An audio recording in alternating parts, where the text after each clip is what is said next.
Hello friends. Next, block diagram of computer. Okay. So this is the block diagram of computer. Okay. It contains 5 units. One is input unit, storage unit, then CPU and output unit. Okay. Under CPU, control and arithmetic logic unit. Okay. So block diagram of ಕಂಪ್ಯೂಟರಲ್ಲಿ ಯಾವ್ಯಾವ units ಇದೆ? Input unit ಇದೆ, storage unit ಇದೆ, control unit ಇದೆ, arithmetic and logic unit ಇದೆ. Okay, ಎರಡು combine ಆಗಿ ನಾವು ಸಿ ಪಿ ಯು ಅಂತ ಹೇಳ್ತೇವೆ, ಸೆಂಟ್ರಲ್ ಪ್ರೊಸೆಸಿಂಗ್ ಯೂನಿಟ್ ಹೇಳ್ತೇವೆ. ಆಮೇಲೆ ಲಾಸ್ಟು ಔಟ್ಪುಟ್ ಯೂನಿಟ್ ಅಂತೇವೆ. ಇನ್ಪುಟ್ ಯೂನಿಟ್ ಅಂತಂದರೆ ನಾವು ಡೇಟಾವನ್ನು ಕಂಪ್ಯೂಟರ್ಗೆ ಕೊಡೋದು. ಓಕೆ, ಡೇಟಾವನ್ನು ಕಂಪ್ಯೂಟರ್ಗೆ ಕೊಡೋದು. ಓಕೆ, ಈಗ ಎಕ್ಸಾಂಪಲ್ ನಮಗೆ 2 + 5 ಕ್ಯಾಲ್ಕುಲೇಷನ್ ಮಾಡಬೇಕು. Okay, if you want to calculate 2 + 5. Okay, ಈ 2 and 5 ಆರ್ ದ ಇನ್ಪುಟ್ಸ್. ಇಲ್ಲಿ 2 ಮತ್ತು 5 ಏನಾಗುತ್ತೆ? ಇನ್ಪುಟ್ ಆಗುತ್ತೆ. ಓಕೆ, ಸೊ 2 ಮತ್ತು 5 ನೀವು ಕೀಬೋರ್ಡ್ ಮೇಲೆ ಏನು ಮಾಡ್ತೀವಿ? ನೀವು ಟೈಪ್ ಮಾಡ್ತೀವಿ. ಓಕೆ, ಸೊ 2 + 5 ಅದು ಫಸ್ಟಿಗೆ ಎಲ್ಲಿ ಹೋಗುತ್ತೆ? ಮೆಮೊರಿ ಯೂನಿಟಿಗೆ ಬರುತ್ತೆ, ಅಂದರೆ ಪ್ರೈಮರಿ ಸ್ಟೋರೇಜಲ್ಲಿ ಹೋಗುತ್ತೆ. ಫಸ್ಟಿಗೆ ಪ್ರೈಮರಿ ಸ್ಟೋರೇಜಲ್ಲಿ ಹೋಗುತ್ತೆ. ಓಕೆ, ಆಮೇಲೆ 2 ಮತ್ತು 5 ಪ್ರೈಮರಿ ಸ್ಟೋರೇಜಲ್ಲಿದೆ. ಓಕೆ, ಆಮೇಲೆ ಏನಾಗುತ್ತೆ? ಇಲ್ಲಿ ಅರಿಥ್ಮೆಟಿಕ್ ಆ್ಯಂಡ್ ಲಾಜಿಕ್ ಯೂನಿಟ್ ಇದೆ. ಅದರ ಕೆಲಸ ಏನು? ಕ್ಯಾಲ್ಕುಲೇಷನ್ ಮಾಡೋದು. ಓಕೆ, ಅರಿಥ್ಮೆಟಿಕ್ ಅಂದರೆ plus minus multiplication division. Okay, ಎಲ್ಲ ಕ್ಯಾಲ್ಕುಲೇಷನ್ ಮಾಡುತ್ತೆ. ಓಕೆ, ಲಾಜಿಕಲ್ ಯೂನಿಟ್ ಅಂತಂದರೆ ಗ್ರೇಟರ್ ದೆನ್, ಯಾವುದು ದೊಡ್ಡದು ಯಾವುದು ಸಣ್ಣದು. ಓಕೆ, ಹೀಗೆ ಅದು ಚೆಕ್ ಮಾಡುತ್ತೆ. ಓಕೆ, ಆಮೇಲೆ ಇಲ್ಲಿ ಏನಾಗುತ್ತೆ? 2 + 5 7 ಅಂತ ಆಗುತ್ತೆ. ಆಮೇಲೆ ಕ್ಯಾಲ್ಕುಲೇಷನ್ ಆಗಿದ್ಮೇಲೆ ಮತ್ತೆ ಮೆಮೊರಿಗೆ ಹೋಗುತ್ತೆ ವಾಪಸ್ಸು. ಕಡೆಗೆ ಸೆಕೆಂಡರಿ ಸ್ಟೋರೇಜ್, ಅದು hard disk, pen drive, C D, ಅದು ಸೆಕೆಂಡರಿ ಸ್ಟೋರೇಜ್. ಓಕೆ, ಸೊ ಅಲ್ಲಿ ಸೇವ್ ಆಗುತ್ತೆ. ಆಮೇಲೆ ಸೇವ್ ಆಗಿದ್ಮೇಲೆ ಲಾಸ್ಟಿಗೆ ಏನಾಗುತ್ತೆ? ಔಟ್ಪುಟ್ ಯೂನಿಟಿಗೆ ಹೋಗುತ್ತೆ. ಓಕೆ, ಅದು ಅಂದರೆ 2 + 5 ಇಲ್ಲಿ 7 ರಿಸಲ್ಟ್ ಬರುತ್ತೆ. ಆ 7 ಏನಾಗುತ್ತೆ? ಡಿಸ್ಪ್ಲೇ ಆಗುತ್ತೆ. ಓಕೆ, ಅದು ಇನ್ಫಾರ್ಮೇಷನ್ನು. 2 ಮತ್ತು 5 2 + 5 ಏನದು ಇನ್ಪುಟ್ಟು, 7 ಇನ್ಫಾರ್ಮೇಷನ್ನು. ಓಕೆ, ಸೊ ಈ ಸಿಂಬಲ್ ಏನಾಗುತ್ತೆ? ಡೇಟಾ ಹೋಗುತ್ತೆ ಅಂತ. ಡೇಟಾ ಫಸ್ಟಿಗೆ 2 ಮತ್ತು 5 ಇಲ್ಲಿ ಹೋಯಿತು. ಓಕೆ, ಆಮೇಲೆ ಇಲ್ಲಿ ಬಂತು, ಇಲ್ಲಿಂದ ಇಲ್ಲಿ ಹೋಯಿತು. ಓಕೆ, ಆಮೇಲೆ ಎಲ್ಲ ಕ್ಯಾಲ್ಕುಲೇಷನ್ ಆಗಿದ್ಮೇಲೆ ಮತ್ತು ವಾಪಸ್ಸು ಸೆಕೆಂಡರಿ ಸ್ಟೋರೇಜಿಗೆ ಹೋಯಿತು. ಆಮೇಲೆ ಅಲ್ಲಿಂದ ಏನಾಯಿತು? ಔಟ್ಪುಟಿಗೆ ಬಂತು. ಆಮೇಲೆ ಇಲ್ಲಿ ಡಾಟ್ ಡಾಟ್ ಇದೆಯಲ್ಲ, ಅದು ಕಂಟ್ರೋಲ್ ಫ್ಲೋ ಅಂತ ಹೇಳ್ತೇವೆ. ಓಕೆ, ಇಲ್ಲಿ ಕಂಟ್ರೋಲ್ ಫ್ಲೋ ಇದು. Okay, this dot indicates control flow. Okay, so ಏನು ಮಾಡುತ್ತೆ? ಫಸ್ಟಿಗೆ ಅದು ಕಂಟ್ರೋಲ್ ಮಾಡುತ್ತೆ ಡೇಟಾವನ್ನು. ಇಲ್ಲಿಂದ ಇಲ್ಲಿ ಹೇಗೆ ಬಂತು ಅದು ಕಂಟ್ರೋಲ್ ಯೂನಿಟ್ ಏನು ಮಾಡುತ್ತೆ? ಎಲ್ಲ ಕಂಟ್ರೋಲ್ ಮಾಡುತ್ತೆ, ಎಲ್ಲ ಆ್ಯಕ್ಟಿವಿಟೀಸನ್ನು ಕಂಟ್ರೋಲ್ ಮಾಡುತ್ತೆ. ಡೇಟಾ ಇಲ್ಲಿಂದ ಇಲ್ಲಿ ಹೋಗುತ್ತೆ, ಇಲ್ಲಿಂದ ಇಲ್ಲಿ ಹೋಗುತ್ತೆ. ಓಕೆ, ಆಮೇಲೆ ಇಲ್ಲಿಂದ ಇಲ್ಲಿ ಹೋಗುತ್ತೆ. ಓಕೆ, ಎಲ್ಲ ಕಂಟ್ರೋಲ್ ಮಾಡುತ್ತೆ. Okay, it controls all the activities. Okay, next first ಏನಿರುತ್ತೆ? ಇನ್ಪುಟ್ ಯೂನಿಟ್ ಏನಿರುತ್ತೆ? Computer need to receive data and instructions in order to solve a problem. Okay, ನಿಮ್ಮ ಇನ್ಪುಟ್ ಯೂನಿಟ್ ನಮಗೇನು ಬೇಕು? ಕಂಪ್ಯೂಟರ್ಗೆ ಡೇಟಾ ಕೊಡಲಿಕ್ಕೆ ನಮಗೆ ಇನ್ಪುಟ್ ಬೇಕು. Okay, computer needs to receive data, ಕಂಪ್ಯೂಟರ್ಗೆ ಡೇಟಾ ಬೇಕಲ್ಲ. ಓಕೆ, ಮತ್ತು instructions. Okay, in order to solve a problem, ಏನಾದರೂ ಒಂದು ಪ್ರಾಬ್ಲಮ್ ಸಾಲ್ವ್ ಮಾಡಬೇಕಂದ್ರೆ ನಮಗೇನು ಬೇಕು? ಡೇಟಾ ಬೇಕು. ಡೇಟಾ ಯಾವ ಕೊಡ್ತವೆ? ಇನ್ಪುಟ್ ಯೂನಿಟ್ ಕೊಡುತ್ತೆ. The input unit perform this operation. Input unit ಮಾಡುತ್ತೆ, ಡೇಟಾವನ್ನು ಕಂಪ್ಯೂಟರ್ಗೆ ಕೊಡುತ್ತೆ. The input unit basically links the external world or environments to the computer system. Okay, input unit computer ಒಳಗೆ ಅಲ್ಲ, ಬೇರೆ ಕಡೆಯಿಂದ ಎಕ್ಸ್ಟರ್ನಲ್ ವರ್ಲ್ಡ್. ಓಕೆ, ಅಲ್ಲಿಂದ ನೀವೇನು ಮಾಡಬೇಕು? ನೀವು ಡೇಟಾವನ್ನು ಕಂಪ್ಯೂಟರ್ಗೆ ಕೊಡಬೇಕು. The input unit May consist of 1 or more input devices. Okay, ಹೇಗೆ ನೀವು ಕೊಡ್ತೇವೆ ಡೇಟಾವನ್ನು? ಇನ್ಪುಟ್ ಡಿವೈಸಸ್ ಬೇಕು, ಕೀಬೋರ್ಡ್ ಬೇಕು, ಮೌಸ್ ಬೇಕು. ಓಕೆ, ಮತ್ತು ಸ್ಕ್ಯಾನರ್ ಬೇಕು. ಓಕೆ, ಹೀಗೆಲ್ಲ ಭಾಳಷ್ಟು ಇನ್ಪುಟ್ ಡಿವೈಸಸ್ ಇದೆ. ಓಕೆ, ನಿಮಗೆ ಫೋಟೋ ಬೇಕಂದರೆ ಓಕೆ ವೆಬ್ ಕ್ಯಾಮ್ ಬೇಕು. ಓಕೆ, ವಿಡಿಯೋ ಬೇಕಂದರೆ ವೆಬ್ ಕ್ಯಾಮ್ ಬೇಕು, ಕ್ಯಾಮೆರಾ ಬೇಕು. ಓಕೆ, ಅವೆಲ್ಲ input devices. The keyboard and mouse of a computer are the most commonly used input devices. Keyboard ಮತ್ತು ಮೌಸು ಏನು ಹೇಳಿ? ಅದು ಭಾಳ most commonly used input devices ಅದು. Okay, second central processing unit, C P U. Okay, C P ಯುದಲ್ಲಿ 2 part ಇದೆ ಅಲ್ಲ. Okay, central processing 2 part ಇದೆ, ಕಂಟ್ರೋಲ್ ಯೂನಿಟ್ ಮತ್ತು ಅರಿಥ್ಮೆಟಿಕ್ ಆ್ಯಂಡ್ ಲಾಜಿಕ್ ಯೂನಿಟ್ ಅಂತ ಇದೆ. It is the main part of a computer system like the heart of a human being. Okay, ಹೇಗೆ ನಮ್ಮ ಮನುಷ್ಯದು heart ಇದೆ, ಹಾರ್ಟ್ ಇಲ್ಲ ಅಂದರೆ ಮನುಷ್ಯ ಜೀವಂತ ಉಳಿಯಲ್ಲ, ಹಾಗೆ C P U is the heart of the computer.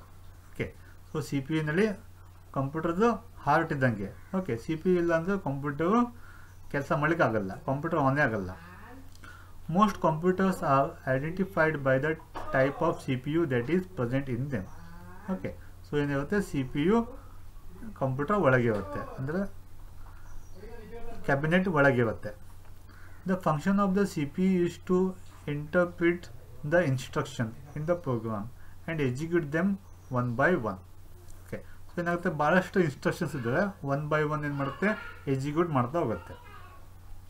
It consist of two major units. ಎರಡು ಯೂನಿಟ್ ಇದೆ ಸಿ ಪಿ ಯುದಲ್ಲಿ. ಯಾವುದು? ಕಂಟ್ರೋಲ್ ಯೂನಿಟ್ ಮತ್ತು arithmetic and logic unit. Control unit ಏನು ಮಾಡುತ್ತೆ, it controls and direct the transfer of program instructions and data between various units. ಅಂತ ಏನು ಮಾಡುತ್ತೆ, ಅದು ಕಂಟ್ರೋಲ್ ಮಾಡುತ್ತೆ ಮತ್ತು ಡೈರೆಕ್ಷನ್ ಕೊಡುತ್ತೆ. ಓಕೆ, ಈಗ ಎಕ್ಸಾಂಪಲ್ ನಿಮಗೆ ಡೇಟಾ ಇಲ್ಲಿಂದ ಇಲ್ಲಿ ಹೋಗಬೇಕು, ಹೇಗೆ ಹೋಗುತ್ತೆ, ಕಂಟ್ರೋಲ್ ಯೂನಿಟ್ ಏನು ಮಾಡುತ್ತೆ, ಇನ್ಪುಟ್ಟಿಗೆ ಸಿಗ್ನಲ್ ಕೊಡುತ್ತೆ. ಓಕೆ, ಆವಾಗ ಏನಾಗುತ್ತೆ, ಡೇಟಾ ಇಲ್ಲಿಂದ ಇಲ್ಲಿ ಹೋಗುತ್ತೆ. ಓಕೆ, ಆಮೇಲೆ ಏನು ಮಾಡುತ್ತೆ, ಮತ್ತೆ ಇಲ್ಲಿಂದ ಇಲ್ಲಿ ಬರ್ಲಿಕ್ಕೆ ಮತ್ತೆ ಸಿಗ್ನಲ್ ಕೊಡುತ್ತೆ.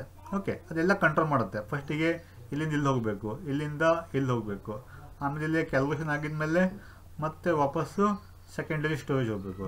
ಓಕೆ, ಆಮೇಲೆ ಅಲ್ಲಿಂದ ಲಾಸ್ಟಿಗೆ ಔಟ್ಪುಟ್ ಯೂನಿಟ್ ಹೋಗಬೇಕು. ಅದು ಯಾವ ಕಂಟ್ರೋಲ್ ಮಾಡೋದು, ಕಂಟ್ರೋಲ್ ಯೂನಿಟ್ ಕಂಟ್ರೋಲ್ ಮಾಡುತ್ತೆ, ಎಲ್ಲ ಸಿಗ್ನಲ್ಸ್ ಕೊಡುತ್ತೆ, ಇಲ್ಲಿಂದ ಇಲ್ಲಿ ಹೋಗ್ಲಿಕ್ಕೆ, ಇಲ್ಲಿಂದ ಇಲ್ಲಿ ಹೋಗ್ಲಿಕ್ಕೆ. ಓಕೆ, ಮತ್ತು ವಾಪಸ್ ಇಲ್ಲಿ ಹೋಗ್ಲಿಕ್ಕೆ, ಆಮೇಲೆ ಔಟ್ಪುಟ್ ಹೋಗ್ಲಿಕ್ಕೆ ಎಲ್ಲ ಸಿಗ್ನಲ್ ಕೊಡುತ್ತೆ. Okay, it controls all the activities inside the computer. Okay, ಆಮೇಲೆ the main activity is to maintain order. Okay, and direct the operations of the entire system. Order ಬೇಕಲ್ಲ, ಫಸ್ಟಿಗೆ ನಾವು ಇನ್ಪುಟ್ಟಿಂದ ಔಟ್ಪುಟ್ ಹೋಗ್ಲಿಕ್ಕೆ ಆಗಲ್ಲ. ಈಗ 2+5 ಕೊಟ್ಟರೆ ಡೈರೆಕ್ಟ್ 7 ಅಂತ ಔಟ್ಪುಟಲ್ಲಿ ತೋರಿಸ್ಲಿಕ್ಕೆ ಆಗಲ್ಲ. ಫಸ್ಟಿಗೆ ಏನು ಮಾಡಬೇಕು, ಮೆಮೊರಿ ಹೋಗಬೇಕು. ಓಕೆ, ಕ್ಯಾಲ್ಕುಲೇಷನ್ ಆಗೋಕ್ಕಿಂತ ಮೊದಲೇ ಮೆಮೊರಿಯಲ್ಲಿ ಸೇವ್ ಆಗುತ್ತೆ. ಓಕೆ, ಅಂದರೆ ಪ್ರೈಮರಿ ಮೆಮೊರಿಯಲ್ಲಿ. ಆಮೇಲೆ ಕ್ಯಾಲ್ಕುಲೇಷನ್ ಆಗುತ್ತೆ, ಕ್ಯಾಲ್ಕುಲೇಷನ್ ಆಗಿದ್ಮೇಲೆ ಮತ್ತೆ ವಾಪಸ್ಸು ಮೆಮೊರಿ ಹೋಗುತ್ತೆ, ಆಮೇಲೆ ಲಾಸ್ಟಿಗೆ ಔಟ್ಪುಟಲ್ಲಿ ಡಿಸ್ಪ್ಲೇ ಆಗುತ್ತೆ. ಅದೆಲ್ಲ ಡೈರೆಕ್ಟು ನಾವು ಇನ್ಪುಟ್ಟಿಂದ ಔಟ್ಪುಟ್ ಹೋಗ್ಲಿಕ್ಕೆ ಆಗಲ್ಲ. ಫಸ್ಟಿಗೆ memory to C P U to secondary to output. ಇದು ಸೀಕ್ವೆನ್ಸ್ ಇದು. Okay, so the main activity is to maintain the order. ಫಸ್ಟಿಗೆ ಇನ್ಪುಟ್ಟಿಂದ ಮೆಮೊರಿಯಿಂದ ಸಿ ಪಿ ಯುದಿಂದ ಮತ್ತು ಸೆಕೆಂಡರಿ ಮೆಮೊರಿ, ಆಮೇಲೆ ಔಟ್ಪುಟ್. ಇದು ಸೀಕ್ವೆನ್ಸ್ ಇದು. Okay, next arithmetic and logic unit. Okay, calculation ಮಾಡೋದು arithmetic and logic unit. The arithmetic and logic unit performs arithmetic and logical operations. Okay, arithmetic and the plus, minus, okay, division of arithmetic operations like addition, subtraction, multiplication, division, and logical operations like and, or, not, and relation operators less than, greater than, less than, equal to, greater than, equal to, okay, are being carried out in this unit. Okay, ella calculation, greater than, less than, okay, and logical or, logical not. Okay, ಎಲ್ಲ ಕ್ಯಾಲ್ಕುಲೇಷನ್ನು arithmetic and logic unit perform ಮಾಡುತ್ತೆ. Next memory unit. Okay, memory ಅಂದರೆ ಡೇಟಾವನ್ನು save ಮಾಡಲಿಕ್ಕೆ ಮತ್ತು final ರಿಸಲ್ಟನ್ನು save ಮಾಡಲಿಕ್ಕೆ. The data and the instructions required for processing have to be stored in the memory unit before the actual processing starts. ಅಂದರೆ ನೀವು ಇಲ್ಲಿ ಕ್ಯಾಲ್ಕುಲೇಷನ್ ಮಾಡೋಕ್ಕಿಂತ ಮೊದಲೇ ನೀವು ಡೇಟಾವನ್ನು ಮೆಮೊರಿಯಲ್ಲಿ ಸೇವ್ ಮಾಡಬೇಕು. ಮೆಮೊರಿ ಸೇವ್ ಮಾಡಾಗಿದ್ಮೇಲೆ ನಿಮ್ಮದು ಕ್ಯಾಲ್ಕುಲೇಷನ್ ಆಗುತ್ತೆ. ಕ್ಯಾಲ್ಕುಲೇಷನ್ ಮಾಡೋಕ್ಕಿಂತ ಮೊದಲೇ ಮೆಮೊರಿಲಿ ಇರಬೇಕು. ಡೈರೆಕ್ಟ್ ನಾವು ಇನ್ಪುಟ್ಟಿಂದ ಕ್ಯಾಲ್ಕುಲೇಷನ್ ಮಾಡಲಿಕ್ಕೆ ಆಗಲ್ಲ. ಓಕೆ, ಫಸ್ಟಿಗೆ ಮೆಮೊರಿಲಿ ಸೇವ್ ಮಾಡಾಗಿದ್ಮೇಲೆ ಕ್ಯಾಲ್ಕುಲೇಷನ್ ಮಾಡಬೇಕು.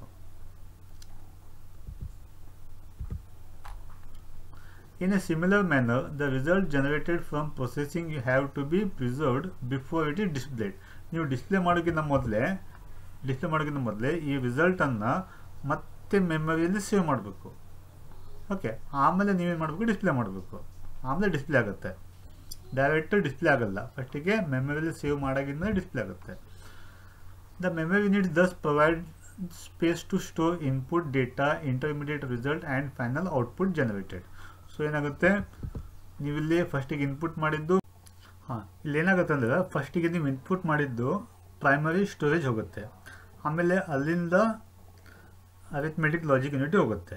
ಓಕೆ, ಎಕ್ಸಾಂಪಲ್ 2 + 5, 2 ಮತ್ತು 5 ಏನಾಗುತ್ತೆ ಪ್ರೈಮರಿ ಸ್ಟೋರೇಜಲ್ಲಿ ಸೇವ್ ಆಗುತ್ತೆ. ಆಮೇಲೆ ಅರಿಥ್ಮೆಟಿಕ್ ಆ್ಯಂಡ್ ಲಾಜಿಕ್ ಯೂನಿಟ್ ಹೋಗಿ 2 + 5 7 ಆಗುತ್ತೆ. ಆ ರಿಸಲ್ಟ್ ಏನಿದೆ 7 ಅದು ಸೆಕೆಂಡರಿ ಸ್ಟೋರೇಜಲ್ಲಿ ಹೋಗುತ್ತೆ. ಓಕೆ, ಆಮೇಲೆ ಏನಾಗುತ್ತೆ ಲಾಸ್ಟಿಗೆ ಫೈನಲ್ ಆಗಿ ಔಟ್ಪುಟ್ 7 ಅಂತ ಇನ್ಫಾರ್ಮೇಷನ್ ಡಿಸ್ಪ್ಲೇ ಆಗುತ್ತೆ. ಆ 7 ಇಸ್ ದ ಇನ್ಫಾರ್ಮೇಷನ್. 2 ಮತ್ತು 5 ಅದೇನಾಗುತ್ತೆ ಡೇಟಾ ಆಗುತ್ತೆ. Secondary storage devices are additional memory devices, storage devices such as floppy disk, magnetic tapes, hard disk drive, compact disk, digital versatile disk, etc. Okay, secondary storage ಅಂದರೆ permanent storage. ಅದು primarily ಏನಾಗುತ್ತೆ temporary ಆಗುತ್ತೆ. Okay, just ನೀವು computer ಬಂದ್ ಮಾಡಿದ್ಮೇಲೆ ಆ primary ಮೆಮೊರಿಲಿ ಏನು data ಇರುತ್ತಲ್ಲ ಅದು ಏನಾಗುತ್ತೆ ಡಿಲೀಟ್ ಆಗುತ್ತೆ. ಬಟ್ ಸೆಕೆಂಡರಿ ಸ್ಟೋರೇಜಲ್ಲಿ ನೀವೇನು ಸೇವ್ ಮಾಡ್ತೀವಲ್ಲ ಅದು ಹಾರ್ಡ್ ಡಿಸ್ಕ್ ಇರ್ಬೋದು, CD ಇರ್ಬೋದು, ಪೆನ್ ಡ್ರೈವ್ ಇರ್ಬೋದು, DVD ಇರ್ಬೋದು, ಅದರಲ್ಲಿ ಏನಾಗುತ್ತೆ ಡೇಟಾ ಪರ್ಮನೆಂಟ್ ಆಗಿರುತ್ತೆ. Okay okay which are use to store huge information for future use. ನಮಗೆ ಮುಂದೆ ಯಾವಾಗಲಾದರೂ ಫ್ಯೂಚರಲ್ಲಿ ನಮಗೆ ಬೇಕಂತಂದರೆ ನಾವೇನು ಮಾಡ್ಬೋದು, ಈ ಸೆಕೆಂಡರಿ ಸ್ಟೋರೇಜಲ್ಲಿ ಇದ್ದದ್ದು ಡೇಟಾವನ್ನು ನಾವೇನು ಮಾಡ್ಬೋದು ಓಪನ್ ಮಾಡಿ ನೋಡ್ಬೋದು. Note: the input unit and output unit and secondary storage devices are together known as peripheral devices. ನಾವು ಕಂಬೈನ್ ಆಗಿ ಎಲ್ಲ ಇನ್ಪುಟ್ ಯೂನಿಟ್ ಇರ್ಬೋದು, ಔಟ್ಪುಟ್ ಯೂನಿಟ್ ಇರ್ಬೋದು, ಸೆಕೆಂಡರಿ ಸ್ಟೋರೇಜ್ ಇರ್ಬೋದು, ಎಲ್ಲ ಕೂಡ ನಾವೇನು ಹೇಳ್ತೇವೆ ಪೆರಿಫೆರಲ್ ಡಿವೈಸಸ್ ಅಂತ ಹೇಳ್ತೇವೆ. Next last output unit. It is use to print or display the result. Okay, ಲಾಸ್ಟಿಗೆ ಎಲ್ಲ ಕ್ಯಾಲ್ಕುಲೇಷನ್ ಆಗಿದ್ಮೇಲೆ ಓಕೆ ನಾವೇನು ಮಾಡ್ಬೋದು ಡಿಸ್ಪ್ಲೇ ಮಾಡಬೇಕಲ್ಲ, ಡಿಸ್ಪ್ಲೇ ಮಾಡಲಿಕ್ಕೆ ನಾವು ಏನು ಯೂಸ್ ಮಾಡ್ತೇವೆ ಮಾನಿಟರ್ ಯೂಸ್ ಮಾಡ್ತೇವೆ, ಅಥವಾ ನಾವು ಪ್ರಿಂಟ್ಔಟ್ ತಗೊಳ್ಬೋದು, ಪ್ರಿಂಟರಲ್ಲಿ ಪ್ರಿಂಟ್ಔಟನ್ನು ತೆಗಿಬೋದು. ಓಕೆ, ಸೊ ಔಟ್ಪುಟ್ ಯೂನಿಟ್ ಯಾಕೆ ಯೂಸ್ ಮಾಡ್ತೇವೆ, ರಿಸಲ್ಟನ್ನು ಡಿಸ್ಪ್ಲೇ ಮಾಡಲಿಕ್ಕೆ ಯೂಸ್ ಮಾಡ್ತೇವೆ. ಓಕೆ, ಆ ರಿಸಲ್ಟ್ ಎಲ್ಲಿರುತ್ತೆ which are stored in the memory unit. ಅದು ಮೆಮೊರಿ ಯೂನಿಟಲ್ಲಿ ಸೇವ್ ಆಗಿರುತ್ತೆ. The actual function of the output unit is just the reverse of the input unit. Okay, output unit display ಮಾಡಲಿಕ್ಕೆ, input unit input ಕೊಡಲಿಕ್ಕೆ. So ಏನಾಗುತ್ತೆ ಅದು reverse ಆಗುತ್ತೆ. Thus the output unit links the computer to the outside world. Okay, ಈಗ computer ಒಳಗೆ ಏನು ಕೆಲಸ ಆಗುತ್ತೆ, ನಮಗೆ ಔಟ್ಸೈಡ್ ತೋರಿಸ್ಬೇಕಂತಂದರೆ ನಮಗೆ ಔಟ್ಪುಟ್ ಯೂನಿಟ್ ಬೇಕೇ ಬೇಕು. ಓಕೆ, ಎಷ್ಟು ಏನು ರಿಸಲ್ಟ್ ಬಂತು ನೋಡಲಿಕ್ಕೆ ನಾವು ಔಟ್ಪುಟ್ ಯೂನಿಟ್ ನಮಗೆ ಬೇಕೇ ಬೇಕು. ಓಕೆ, ನಾವು ಪ್ರಿಂಟ್ಔಟ್ ತೆಗೆದು ಒಂದು ಪೇಪರಲ್ಲಿ ಔಟ್ಪುಟ್ ತೋರಿಸ್ಬೋದು, ಅಥವಾ ಮಾನಿಟರಲ್ಲಿ ನಾವೇನು ಮಾಡ್ಬೋದು ಔಟ್ಪುಟನ್ನು ಡಿಸ್ಪ್ಲೇ ಮಾಡ್ಬೋದು. The monitor and the printer are the most commonly used output devices. Monitor ಮತ್ತು ಪ್ರಿಂಟರು ಓಕೆ ಕಾಮನ್ಲಿ ಆಗಿ ಔಟ್ಪುಟ್ ಡಿವೈಸಸ್ ಇದೆ. ಇದು ಬಿಟ್ಟು ಬೇರೆ ಔಟ್ಪುಟ್ ಡಿವೈಸಸ್ ಇದೆ, ಸ್ಪೀಕರ್ ಇದೆ, ಓಕೆ ಪ್ಲಾಟರ್ ಇದೆ, ಓಕೆ ಹೀಗೆ ಭಾಳಷ್ಟು ಔಟ್ಪುಟ್ ಡಿವೈಸಸ್ ಇದೆ. ಬಟ್ ನಾವು ಹೆಚ್ಚಾಗಿ ನಾವು ಮಾನಿಟರ್ ಮತ್ತು ಪ್ರಿಂಟರು ಹೆಚ್ಚಾಗಿ ನಾವು ಯೂಸ್ ಮಾಡ್ತೇವೆ. Okay, so this about block diagram of computer. Okay, thank you.